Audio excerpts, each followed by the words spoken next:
Hoje nós estamos num clima mais romântico, né? Glória a Deus. A gente está falando aqui sobre o fechamento ou panorama do livro de Cantares de Salomão, também conhecido como o Cântico dos Cânticos, né? Não sei se os irmãos já prestaram atenção nisso, mas essa é uma expressão hebraica que quando a gente fala ali o Santo dos Santos, fala sobre o lugar mais santo, né? Ou quando a gente fala sobre o Rei dos Reis, a gente fala sobre o Rei mais elevado, mais soberano. E quando a gente também fala sobre o Cântico dos Cânticos, a gente está falando do cântico mais excelente, o cântico mais excepcional, né? O melhor de todos os cânticos. Então, esse cântico é o Cântico de Salomão. Tá bom, meus irmãos? Então, a gente hoje vai falar um pouquinho sobre ele e vamos refletir um pouquinho sobre essa mensagem e como a gente aplica isso na nossa vida, aplica isso no nosso lar, aplica isso na nossa família, na nossa casa, tá bom? Deus possa estar abençoando a todos vocês aí em nome de Jesus e vamos avançar. Olha, a gente já vai começar falando sobre o começo do livro. Eu separei o livro aqui em alguns blocos para a gente poder ir comentando e conversando sobre o assunto. E esse livro, irmãos, ele, como vocês leram e perceberam, ele é repleto de poesia, né? Ele é repleto de poemas. Os poemas eles vão se entrelaçando, né? Eles não têm ali uma história igual, por exemplo, o livro dos profetas ou os livros históricos que a gente já leu, que tem ali o começo, o meio e o fim, né? Uma história muito bem desenrolada, muito bem desenvolvida. Mas o livro de Cantares ele não tem muito essa preocupação. Ele traz ali em forma de poesia o relacionamento entre o noivo e a noiva, né? Os amigos que estão ali em volta, ou melhor dizendo, as amigas, que são as mulheres de Jerusalém. Então a gente vai trazendo ali todo um contexto baseado nessa mensagem e como que isso era visto pelos hebreus, era visto pelos israelitas a respeito do relacionamento entre o homem e a sua esposa, né? Ou entre a esposa e o seu marido, tá? A gente vai ter algumas interpretações sobre esse assunto e tem a interpretação judaica, tem a interpretação cristã, né? E tem o texto do jeito que ele é, tá? Então a gente vai abordar mais o texto do jeito que ele é, né? Nós vamos mostrar aqui as coisas que o texto fala, a gente pode abordar sobre o amor divino em relação à igreja ou em relação ao povo de Israel, mas a gente hoje vai concentrar muito mais no relacionamento humano, tá? Como Deus ele edificou o relacionamento humano, como ele construiu isso, e isso ficou demonstrado dentro do livro de Cantares, tá bom? Essa é uma pequena introdução para a gente poder falar sobre isso aqui. Não sei se tem alguém com o microfone aberto, estou ouvindo um ruído. Deixa eu ver aqui. Bom, acho que se tinha, fechou. O ruído parou de aparecer. Bom, vamos lá. Primeiro, o amor desperta. Qual é o tema? Vamos falar sobre a atração e o início do relacionamento. Deixa eu baixar um pouco aqui o meu telefone, irmãos, que ele tá fazendo um som junto com a minha voz.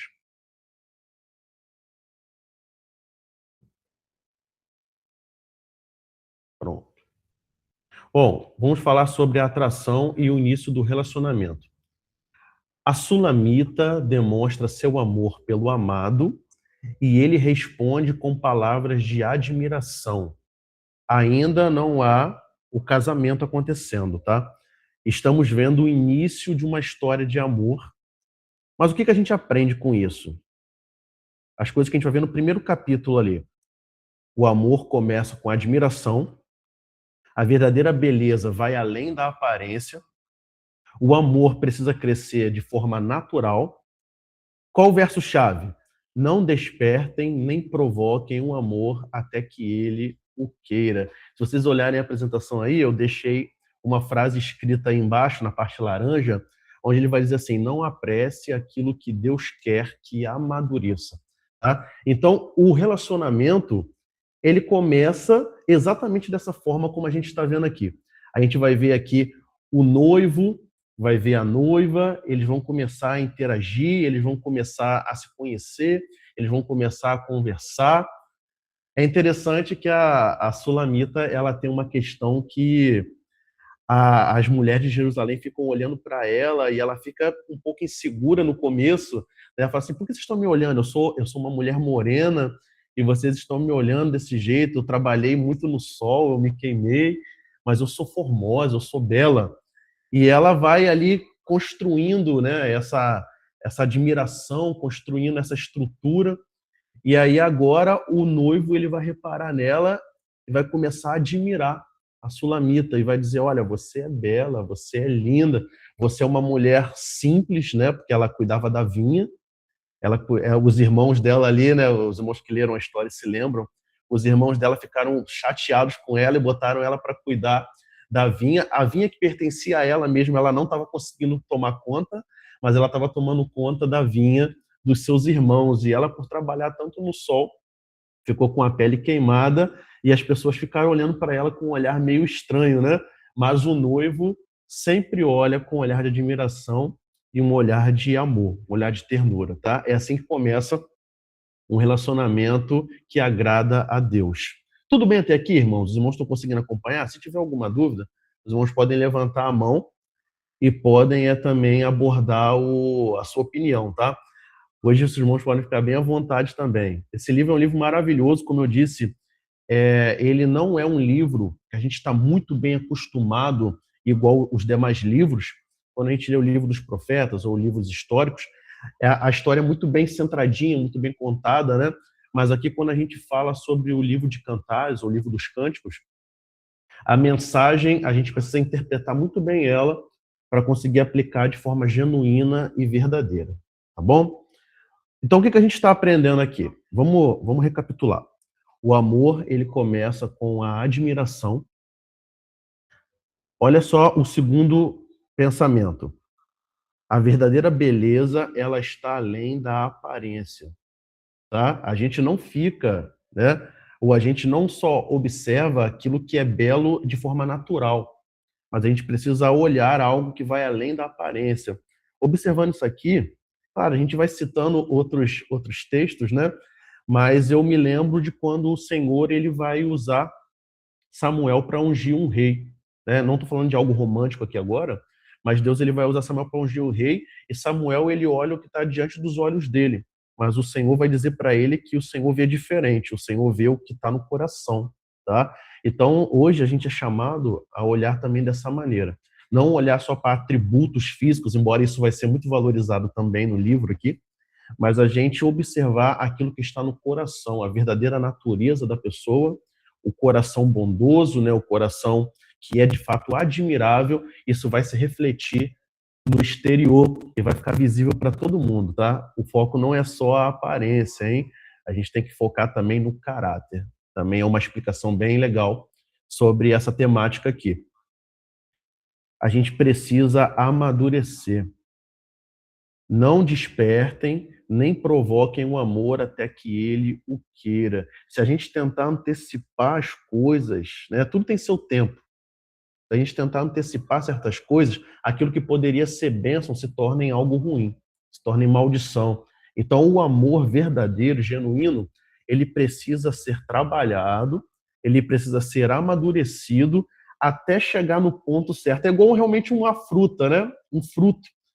Ela, se você tirar antes da hora da árvore, ele não vai ter ou atender a sua expectativa ou a sua necessidade. Mas quando você espera o fruto crescer, amadurecer, ser colhido no tempo certo, é só bênção. Tá? É só bênção, só vitória. Vai lá, meu filho, vai lá, vai com Deus. Irmãos, aqui é ao vivo, né? De vez em quando vai aparecer aí uma criança correndo aí ou falando alguma coisa, tá bom? Mas é isso aí. Então, o que a gente está observando aqui? É exatamente essa questão. Durante a apresentação vai aparecer várias vezes essa temática. Não apresse aquilo que Deus quer que amadureça. O nosso sentimento, o nosso coração, ele vai amadurecendo dia após dia, relacionamento ali sendo tratado, sendo conduzido, sendo guiado por Deus, até que ele esteja apto e pronto para uma nova evolução, um novo passo. Alguém quer fazer algum comentário? Essa Quiser, aula pode. aí Seria a paz do Opa, Senhor. Essa paz do aula Senhor. aí seria maravilhosa para o grupo jovem. É, é verdade. É verdade, é importante, né? Oi, minha esposa. Compartilha lá com o João. Ó, a Josiane tá aqui, a minha sulamita tá aqui, ó. Ela falou para depois compartilhar com os jovens também lá. Então a gente pode ver isso aí, né? No momento talvez oportuno, mas é importante o que a nossa irmã Maiara falou aí, principalmente a nossa juventude entender que é necessário um amor amadurecido, né? Às vezes a gente quer botar a carroça na frente dos bois, e isso é algo que vai realmente nos ferir e nos machucar. O amor cristão, o amor da Escritura, é um amor que ele amadurece até atingir a sua plenitude. Tudo bem? Vamos lá, irmãos. Vamos avançando. Opa, convite ao amor. Vamos lá, hein? Qual é o tema dessa parte aqui? Vamos falar sobre o crescimento do relacionamento. O amado, ou o noivo, ele convida a sulamita para sair, né? Para eles se encontrarem. A primavera chega. O que simboliza a chegada da primavera? Simboliza uma nova fase, né, dentro de um relacionamento. Depois, ela percebe que perdeu o noivo, e sai desesperadamente à sua procura.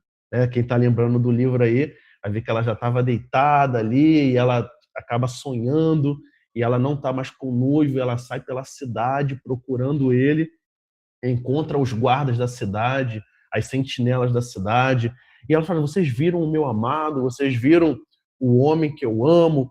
E ela mal encontra os guardas e em seguida encontra o seu amado, agarra ele, né, e não solta ele de jeito nenhum.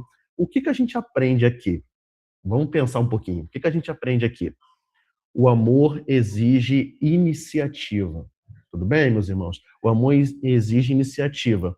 A ausência revela o valor da presença daquele que nós amamos. E quem ama, busca o outro, tá? Então a gente, quando ama, a gente vai atrás. A gente, quando ama, a gente busca.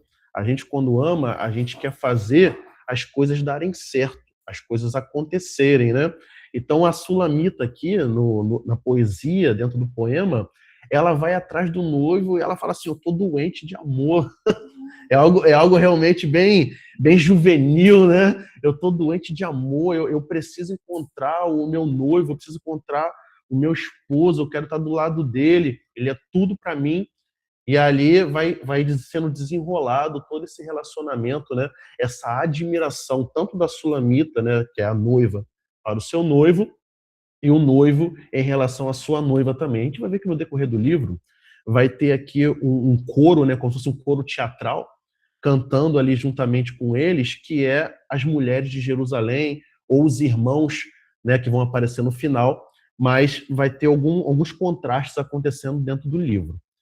Vamos lá, vamos ver uma curiosidade aqui sobre esse trecho aqui, que é o do capítulo 2. Muitos estudiosos entendem que essa busca acontece em um sonho, como se a Sulamita tivesse ali se deitado, dormiu, e ela teve esse sonho, né, de que ela perdeu o seu noivo, e ela vai atrás dele, e tudo aquilo vai se desenrolando num sonho, né? Muitos estudiosos interpretam dessa forma, e que não seria um contexto exatamente literal, tá? Mantenho ali embaixo, na fita laranja: não apresse aquilo que Deus quer que amadureça. Tá? Vou manter isso um bom tempo aí, para a gente poder sempre pensar e refletir no amadurecimento, no desenvolvimento do relacionamento, que é um relacionamento saudável. Tudo bem? Irmãos, mais alguém quer fazer algum comentário? De vez em quando, eu vou abrindo aqui as oportunidades para os irmãos comentarem, né? Porque esse livro é muito maravilhoso, né? A gente tem muita coisa legal para poder falar aqui. Rapaz, eu vou falar de novo. Pode falar. Porque a sensação que eu tenho, lendo, é que é como se fosse eu falando para Jesus em alguns momentos. Tem uma parte que eu até botei no grupo que eu até me emocionei, que fala assim: já despi, 5:3, já despi as minhas vestes, como tomaria vestir? Já lavei os meus pés, como tornarei a sujar? O meu amado meteu a sua mão pela flecha da porta, e o meu coração estremeceu por amor dele. Eu me levantei para abrir ao meu amado, e as minhas mãos destilavam mirra, e os meus dedos gotejavam mirra sobre aldravas da fechadura. É como se eu não é como se eu estivesse me apressando a encontrar ele pela madrugada. E tipo assim, eu tenho pressa em encontrá-lo. Não fico deitada, prostrada, e eu quero e anseio buscar ele todo o tempo, loucamente, apaixonadamente. É essa sensação que eu tenho. Bem legal, né? Bem profundo, né? Esse entendimento aqui e essa visão. Foi o que eu falei no começo. A gente vai interpretar essas poesias dentro de um contexto cristão, tá? Que seria esse contexto aqui entre Jesus e a igreja, né? Tem todo esse pano de fundo, esse background aqui. Tem também o judeu, ele interpreta olhando ali Deus em favor de Israel, trabalhando pelo seu povo, resgatando o seu povo. A gente sempre cita os profetas e a gente vai ver quando chegar no livro, por exemplo, do profeta Oséias, que a gente vai ver o relacionamento de Oséias com a Gomer, né, que é a sua esposa ali, como se fosse o relacionamento de Deus com Israel, mas não é bom igual o livro de Cantares aqui, tá? Mas quando a gente chegar lá, a gente vai entender isso, que isso muitas vezes isso é trazido como uma revelação. O relacionamento entre o homem e a sua esposa reflete o relacionamento entre Deus e o povo, né? Ou entre Deus e Israel, entre Deus e a igreja. É legal isso que a nossa irmã Mayara trouxe, que a Sulamita ela chegou até a demorar um pouco, né? Nessa parte, ela demora, ela fica um pouco indecisa ali se vai levantar ou não vai, e aí ela demora e o noivo vai embora, né? Aí o noivo some. E nessa segunda vez, quando ela vai buscar o noivo, igual na primeira foi melhor. Na segunda vez, quando ela foi buscar o noivo, ela sofreu um detrimento.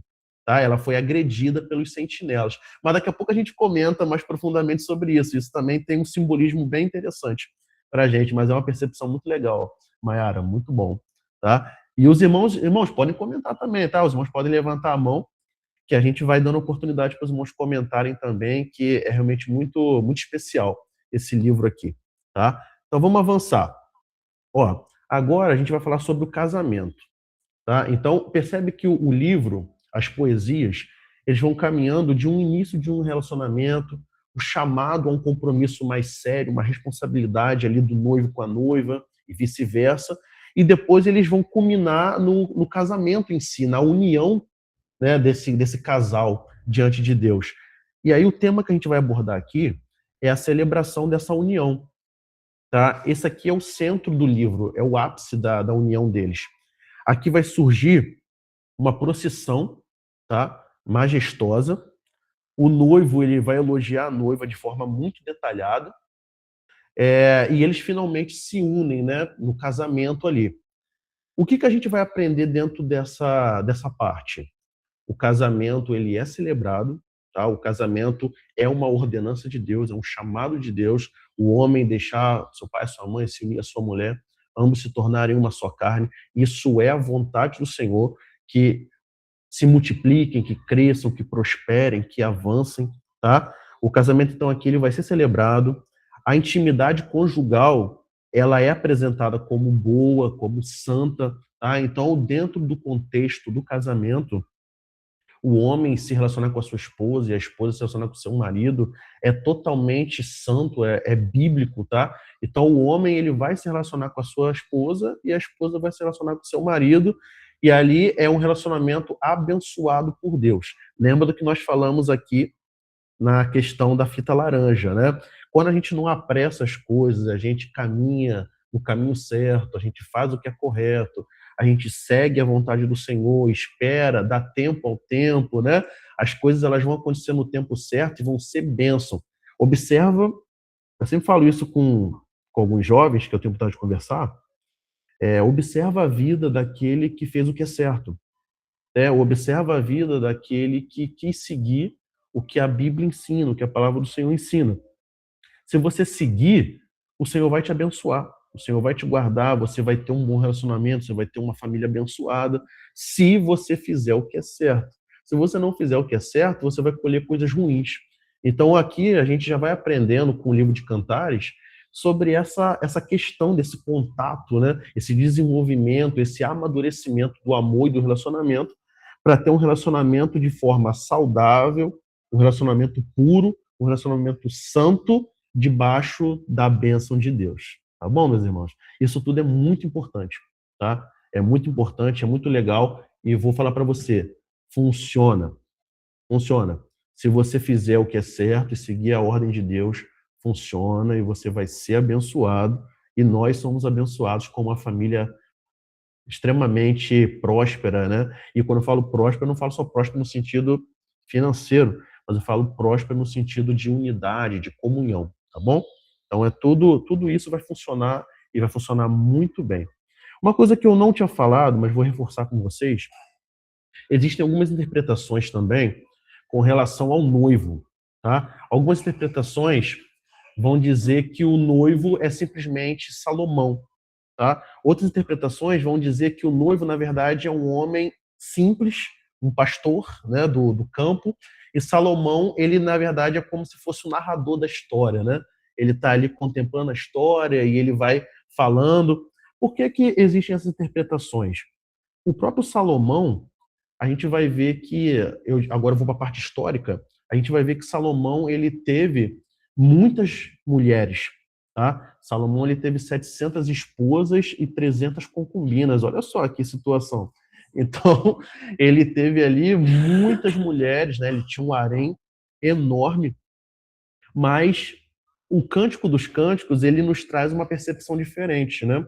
Ele nos traz uma percepção de um para o outro, né? Eu sou do meu amado, o meu amado é meu, né? Não tem terceiros, não tem pessoas envolvidas além do esposo e da esposa, do noivo e da noiva, do marido, né, e da mulher. Não há terceiros nesse relacionamento.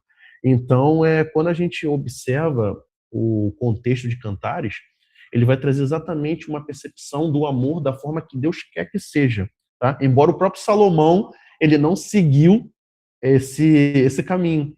O próprio Salomão ele foi por um caminho diferente, né? Ele se apegou a muitas mulheres, ele casou com a filha de Faraó, entre outras coisas aqui.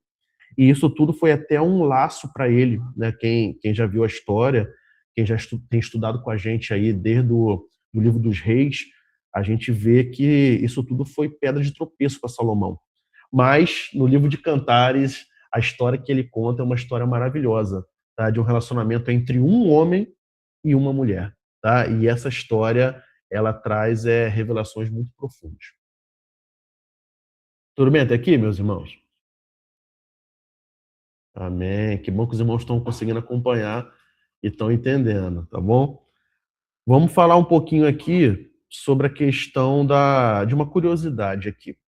O jardim, que é falado aqui sobre o casamento, ele é uma das principais metáforas desse episódio, desse bloco na Bíblia. Os jardins frequentemente simbolizam vida, comunhão e bênção, tá? Então aqui há um relacionamento, aqui há um jardim sendo cultivado, há pomares, né, dando frutos, há vinhas florescendo. Então tudo isso aqui acontece no contexto de Cantares, mostrando, né, simbolizando o relacionamento do noivo e da noiva florescendo na direção certa e frutificando na estação própria, tá? Então tudo isso são coisas bem importantes e bem simbólicas dentro desse livro, mas quando a gente olha com esse olhar um pouco mais amadurecido, a gente percebe que Deus ele fala de forma profunda dentro desse livro, principalmente por relacionamento entre o marido e a sua esposa. Dúvidas? Um de cada vez para não causar tumulto. Bom, é sinal que os irmãos estão entendendo muito bem, tá bom? Então Deus possa estar abençoando aí. Vamos avançar mais um pouquinho então. Olha, nem tudo são flores, hein? Ó a Cris aí chegando aí, ó, quem tá olhando a apresentação aí, ó. Vamos falar sobre esse tema agora. O relacionamento enfrenta dificuldades. Sulamita demora para abrir a porta ao amado. Foi o que a gente comentou agora há pouco, né? Ela ficou ali, ela foi ao encontro do amado, mas acabou demorando um pouco. E quando ela demorou, ela viu que ele não estava mais lá, chamou por ele, né, gritou, e o amado não ouviu, não estava mais lá, já tinha ido embora, e ela vai tomar uma decisão interessante. Quando finalmente abre, ele já partiu, tá? Isso está no capítulo 5. Ela o procura e sofre durante essa busca, tá? A gente antecipou um pouquinho essa parte aqui. A Sulamita, ela tá ali.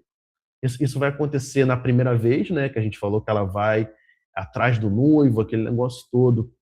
E ela rapidamente encontra o noivo, mas eu vou dizer para você, nem tudo é sempre da mesma forma, né? Às vezes você vai atrás de uma solução e você encontra ela bem depressa, mas vai ter vezes que a gente vai sofrer detrimento, vai ter vezes que a gente vai sofrer para conseguir conquistar aquilo que a gente quer, que a gente precisa.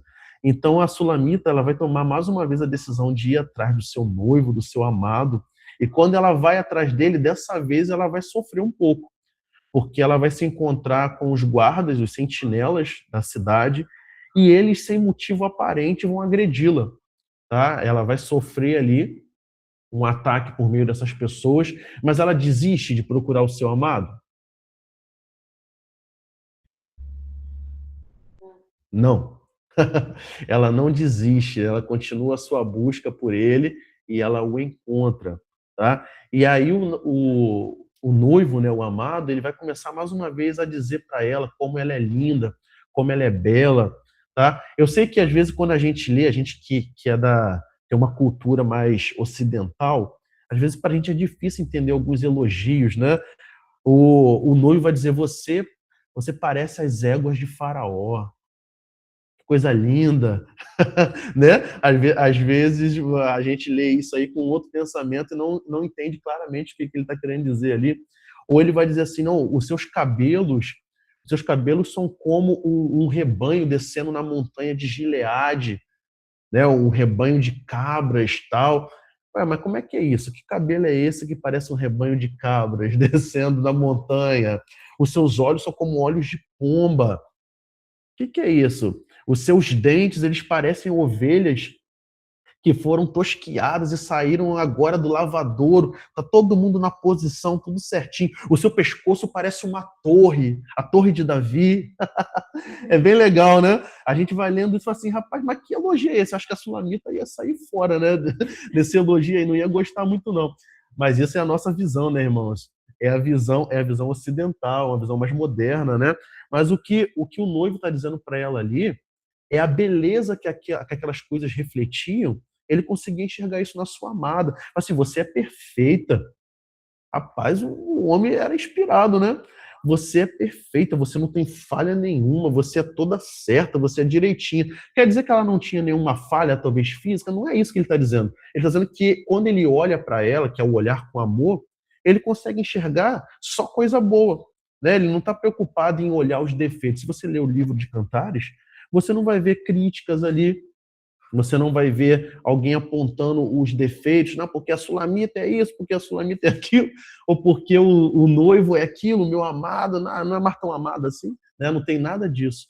Ali há uma admiração intensa, há uma admiração profunda, tá? E há uma busca intensa de um pelo outro, né? O noivo quer estar com a sua noiva e a noiva quer estar com o seu noivo. E o momento bom para eles é quando eles estão próximos uns dos outros. E não estou falando daqui, irmãos, só de um relacionamento físico, tá? Porque o livro não aponta só para isso, embora isso faz parte, uma parte muito importante, a gente fala de um relacionamento saudável entre o esposo e a esposa, entre o marido, né, e a esposa, entre o noivo e a noiva. A gente está falando de um relacionamento saudável. Vamos aos pomares, vamos olhar o pôr do sol, ou o meu amado, entre 10 mil, ele se destaca. Poxa, o amado dela era top, né? Entre 10 mil, ele se destaca. Poxa, os seus braços são fortes. Ela começa a falar ali sobre algumas características do seu marido, do seu esposo, né? E ela vai dizer que ele se destaca entre 10 mil homens. Ela não conheceu o meu amado. Ah, ô glória, Jesus, abençoa aí. Morou dando testemunho. Ai, meu Deus. Mas exatamente isso, né? A beleza está nos olhos de quem vê, né? Então, é exatamente essa questão. Quando a gente entende essa percepção de, de um olhar bondoso, né? De um olhar de amor, de um olhar de entrega, quando a gente percebe isso, a gente consegue realmente entender como era o coração do noivo e da noiva representados aqui no livro de Cantares. Algum comentário pelos irmãos?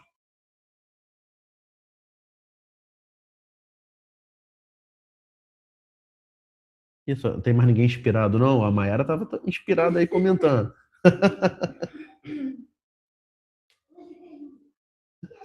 Amém. Vou seguir então, hein? Graças a Deus.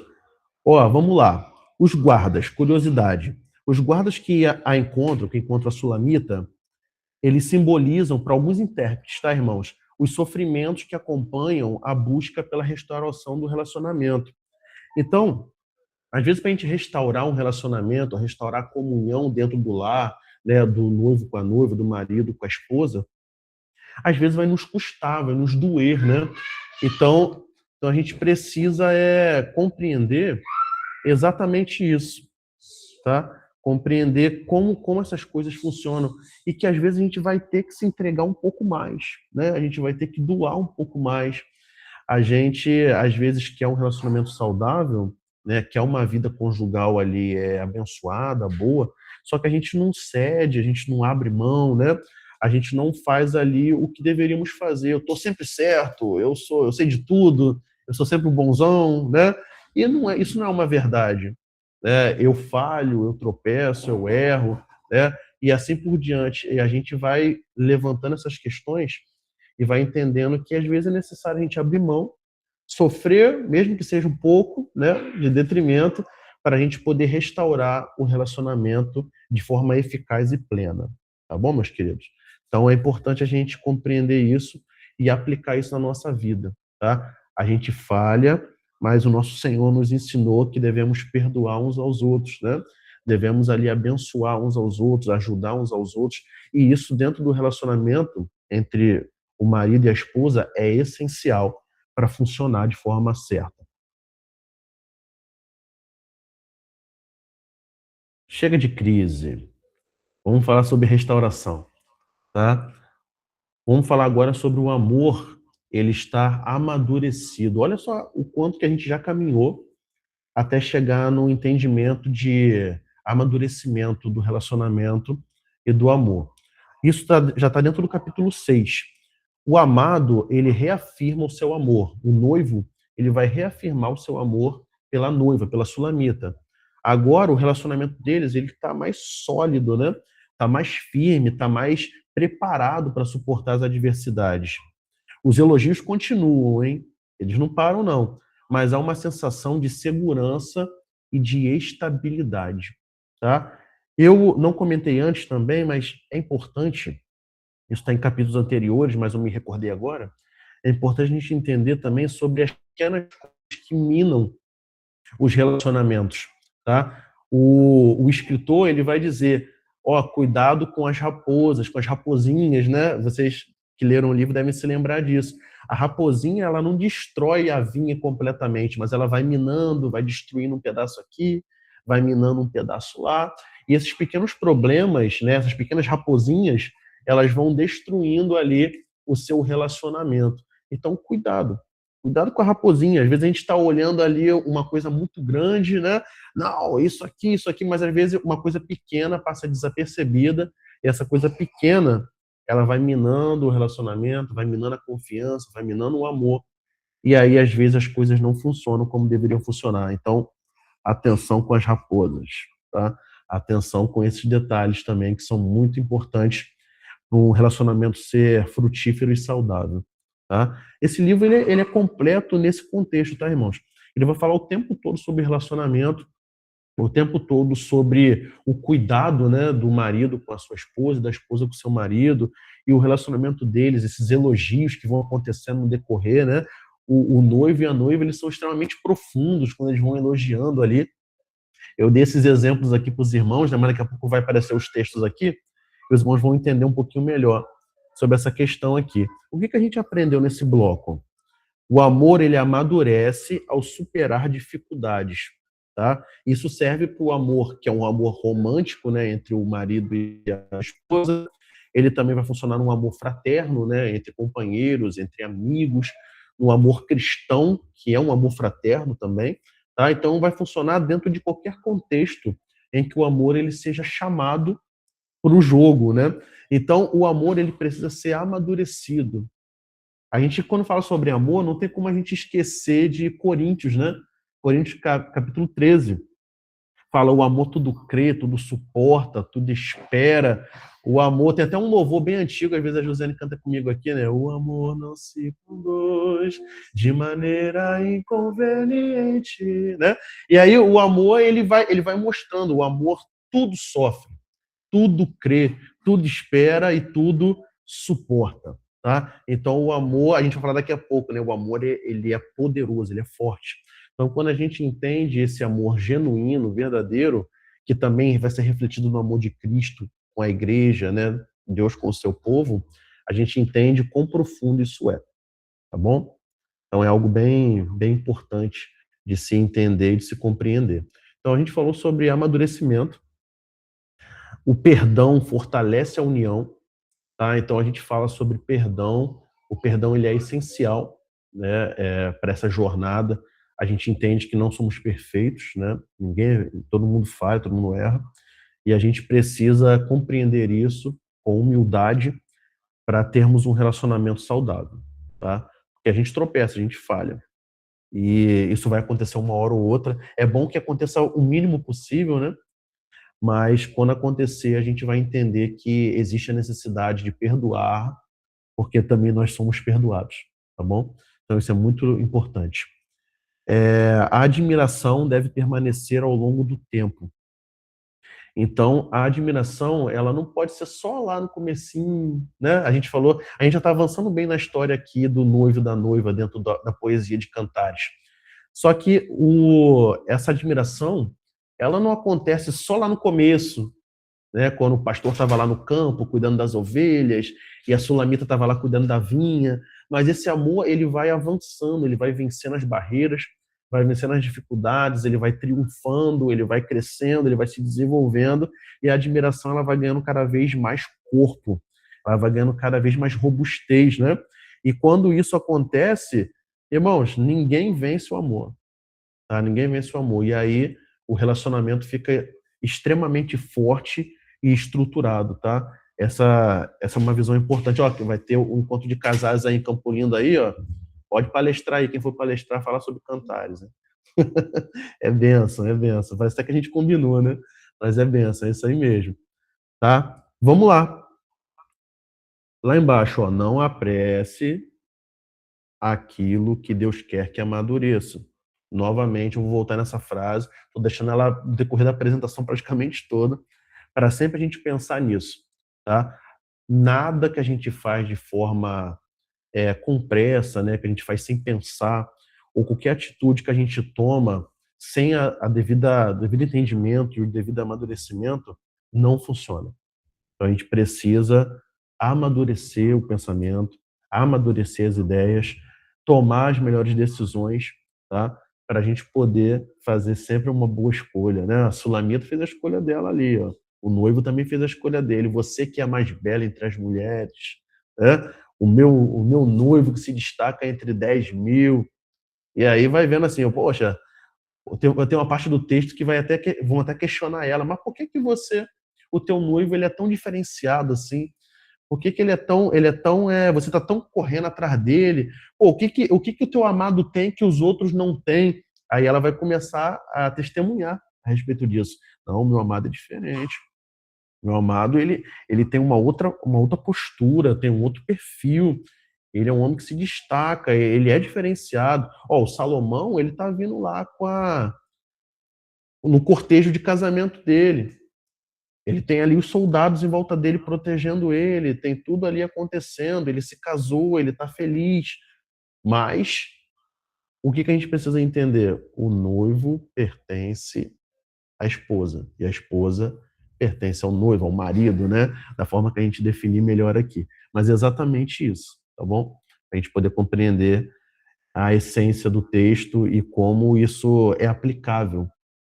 Porque não adianta só a gente conhecer a história ou a poesia, mas se a gente não consegue aplicar isso de forma prática na nossa vida, não faz diferença, tá? Então é importante a gente conseguir absorver a mensagem e aplicar a mensagem para que ela seja eficaz, para que ela realmente se cumpra, né, na nossa vida e a gente seja feliz, tá? A gente já viu algumas histórias, né, de algumas pessoas. Há pouco tempo atrás, uma história bem curtinha que a gente estudou foi a história de Jabes. E você vai se lembrar disso, que o Jabes ele fez uma oração. Assim, Senhor, eu quero ser próspero, eu quero ser abençoado, eu quero que a minha família se desenvolva. E Jabes ali no meio de uma série de genealogias, né, quem leu Crônicas aí com a gente sabe disso, ele vai ser contada a história dele, a história, né, que é só esse versículo praticamente de oração, e fala que Deus ouviu a Jabes. Deus atendeu a sua oração e ele foi mais ilustre que todos os seus irmãos, tá? Isso por quê? Porque fez uma oração sincera, aplicou aquilo que Deus entregou na mão dele e as coisas funcionaram, tá? Foi assim na vida de Jabes, foi assim na vida de Sulamita aqui, do marido, do noivo, e vai ser assim na minha e na sua vida, se a gente ouvir e obedecer e aplicar. Perfeito, irmãos? Ó, quem quiser fazer um comentário pode também falar, tá?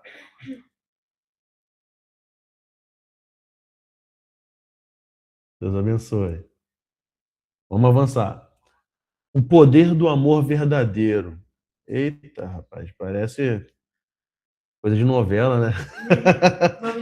Parece nome de filme, mas não é não. A gente está falando de coisa séria aqui, né? O amor, a José falou que é dorama, né? Eu nem vejo dorama, não sei o que é isso não. Mas é aquele negócio dos coreanos, né? Mas não é comigo esse negócio não.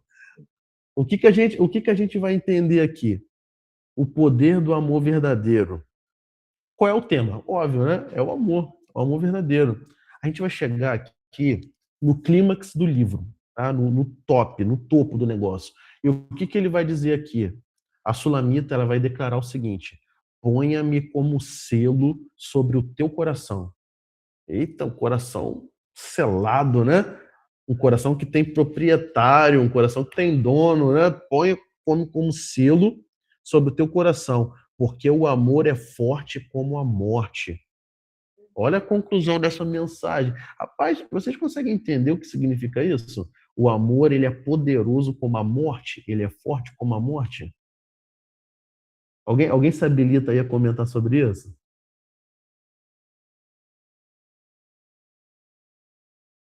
Quem vai ser o Opa, corajoso ou corajosa? Ai, Ô, opa. pastor Natal.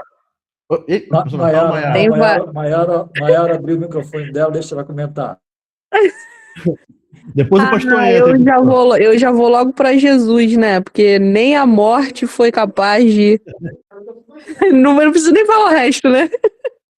Eu já penso Pode falar, pode falar. que nem a morte foi capaz de vencê-lo, ele, né?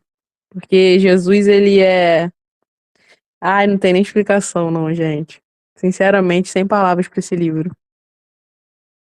Profundo, né? Pode comentar, pastor. Não, então, essa questão de forte como a morte, a gente pensa, né, ou eu penso, não sei se os irmãos corroboram com isso, a morte é algo muito marcante na vida do ser humano, né? Evidentemente que a gente talvez não esteja falando da nossa própria morte, mas da morte de alguém que nós amamos muito. Então, é algo que marca profundamente ao ponto de jamais ser esquecido, né?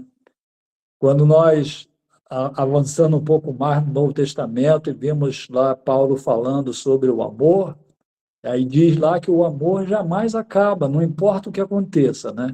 Então, são duas coisas, assim, foi uma colocação muito interessante do escritor, né, falando, né, na voz da esposa, né, que o amor é forte como a morte. Então, eu acho que é mais ou menos nesse sentido, né? Que é algo que marca profundamente, né? Assim como a morte pode marcar de uma forma, de uma separação amarga que nunca mais vai ser esquecida, da mesma forma, o amor, né? Falando do amor verdadeiro. Eita, que maravilha, hein? Nossa irmã Maiara, o pastor Natal aí trouxeram aí uma reflexão para a gente, tanto uma interpretação um tanto mais espiritual, como realmente uma interpretação, que é a interpretação, a primeira interpretação do livro, que é a interpretação entre o casal ali, é algo realmente profundo. O amor, ele é forte como a morte. Nem as muitas águas podem afogar esse amor, né? Os rios não podem levar esse amor, tá? Então, o amor, ele é poderoso. A morte, irmãos, no contexto humano, tá? Lembrando que a gente está falando de cantares, de cânticos aqui de Salomão, isso aqui acontece antes de Cristo se manifestar. Então, no entendimento deles, a morte é algo inevitável, tá? A morte é algo irresistível. Quando a morte vem, você não consegue vencê-la, tá? A morte, ela vem e ela derruba o ser humano, né? Ela vence o ser humano. Só que agora ele vai dizer o seguinte, ele compara o amor a isso, assim, o amor, ele é poderoso como a morte, tá? Ele é irresistível, ele quando ele vem, ele muda exatamente as coisas de lugar, ele muda com a estrutura, ele move tudo, ele é marcante, assim como o pastor falou, né? E a Mayara trouxe a reflexão aqui exatamente de Jesus, né? Jesus venceu a morte. Olha o amor triunfando sobre a morte aí. Então a gente vai dizer que o amor, ele é mais forte do que a morte, né? No texto aqui a gente vai ver que o amor, ele é como a morte. O amor humano é como a morte, mas o amor divino, ele é mais poderoso do que a morte. Coisa realmente muito profunda, né? Muito maravilhosa. É o que a gente está entendendo hoje aqui e compartilhando. Eu fico feliz quando os irmãos trazem essas percepções, essas visões a respeito do texto, e é algo que vai agregando muito a nossa fé e nos traz o verdadeiro entendimento das Escrituras, né? Algo profundo, muito bom, irmãos, muito bom mesmo. O que a gente aprende, então? O que a gente está aprendendo, né? O amor verdadeiro, ele não pode ser comprado, tá? Ele não pode ser comprado. O amor é uma aliança, é um concerto, tá? É um compromisso. O compromisso, ele vale mais do que as riquezas, tá? Então, todo esse clímax do capítulo 8, quando a Sulamita fala que o amor é mais forte do que a morte, quando fala que as muitas águas não podem afogar o amor, que os rios não podem levá-lo, que mesmo que alguém vendesse tudo que tem para conquistar o amor, ele seria desprezado, né? Vocês lembram disso? Ele seria desprezado. Por quê? Porque o amor não se compra. O amor não se compra. O amor, ele se conquista. Tá? Então, quando a gente fala tanto de forma espiritual como de forma natural, que a gente está falando aqui, a gente entende isso. Nós amamos o Senhor porque Ele nos amou primeiro, é o que o evangelista vai dizer. Nós amamos o Senhor porque nós fomos primeiros encontrados por eles, né? Ele veio ao nosso encontro, Ele se entregou, Ele se doou, Ele nos salvou, e aí a gente agora pode amar porque fomos amados, tá? E exatamente agora no contexto aqui também imediato, que é o do noivo e da noiva, ela vai falar sobre Salomão ter uma vinha, tá? Mais uma vez a vinha, ela é trazida como reflexão aqui, e ele arredou pessoas para trabalhar nessa vinha, e eles pagavam pelos frutos da vinha para Salomão. Só que ela vai dizer assim: eu também tenho uma vinha. Lembra que ela falou no começo do livro? Ela vai dizer agora de novo: eu tenho uma vinha, só que agora ela está cuidando da vinha dela. No começo do livro ela estava cuidando da vinha de outras pessoas. Mas agora não, agora ela cuida da vinha dela. Ela diz assim: eu faço com os frutos da minha vinha o que eu quiser. Olha o que você vai aprender aqui. Você dá o seu amor a quem você desejar. Você vai olhando aqui, vai ver os melhores frutos e você vai entregar o que você tem de melhor a uma pessoa que você escolher. Você tem o direito de fazer uma escolha, tá? E depois você vai viver com essa escolha que você fez também. Então, a Sulamita, ela traz essa reflexão para a gente aqui. Assim, ó, Salomão, você vai receber aqui pelas riquezas das vinhas, mas eu também tenho uma vinha e eu agora estou tomando conta dela, tá? Então eu vou trabalhar para que a minha vinha seja frutífera, tá? E ela produza muito, muito, muito e te dê alegria e satisfação. Então isso traz realmente uma revelação sobre o relacionamento entre o noivo e a noiva, tá?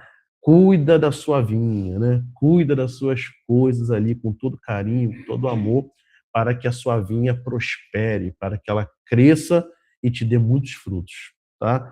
E eu não estou falando de vinho aqui, hein? Né? Estou falando ali do seu relacionamento, do seu casamento, para ficar bem claro aqui diante de todos, tá bom? O que a gente está aprendendo aqui? Vou reforçar, hein? Não pode ser comprado o amor, já falamos. O amor é uma aliança e o compromisso ele é muito mais valioso do que qualquer riqueza. É um compromisso honesto, um compromisso sincero, ele é muito mais valioso. Vamos algumas citações do livro para a gente poder ir lembrando? Já estou quase fechando, tá? Olha o que ele vai dizer em Cantares 1, verso 15. Olha os maridos aí para falar para sua esposa, ó. Como você é linda, minha querida. Como você é linda. Olha só o poeta ele vai dizer aqui para sua esposa. Você é toda linda, minha querida. Em você não há defeito. Ah, minha Sulamita aí, você é toda linda. Em você não há defeito, né? Está em Cantares, capítulo 4, versículo 7. Olha só o que ela vai dizer, a noiva vai dizer, ó, Cantares 5:10. O meu amado é mais notável entre 10.000, ele se destaca entre 10.000. A gente já citou isso aqui também. Olha o que vai ser dito em Cantares 4, verso 9. Você conquistou o meu coração, minha irmã e minha noiva. Então ele vai dizer aqui para sua noiva, né, para Sulamita, você conquistou o meu coração. Ele está mostrando ali até uma certa abertura, né? Assim, eu não sou torrão, não sou durão. Você, com o seu olhar, você, com o seu jeito, conquistou meu coração. Vou só ressaltar uma questão aqui. Quando ele chama ela de minha irmã e minha noiva, ele não está falando de parentesco aqui. Tá? Ela é irmã dele, que história é essa? Não, nada disso. Tá? O que o texto está dizendo para a gente aqui é que ele tem um relacionamento profundo com ela. Tá? Não é só um relacionamento ali a nível de corpos, vamos dizer assim, né? A um nível mais erótico.